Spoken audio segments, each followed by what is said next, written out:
So like you buy like Thì hôm nay bây giờ nó mà ok nữa nó này, yeah, those spoken.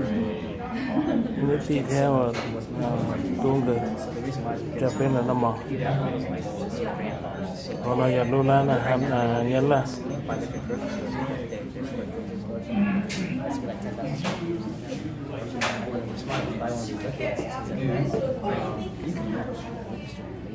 because his grandfather, the size doesn't matter. So we bought the cigar license at his auction 4 years ago. So we could buy I like my time there. Nó còn ai gì chủ trong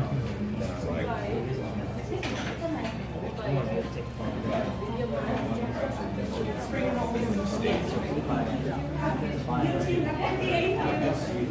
So I figured this it's always big enough. Money out in case of liquor, so you can have 2 bottles. That's kind of what we just hustle with it.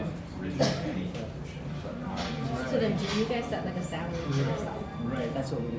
No, we just, Other business? Like, no, you we guys- just take what's left every year. So like say every year the way our business is set up, we have a position that's set for ourselves. So theoretically we volunteer at our restaurants.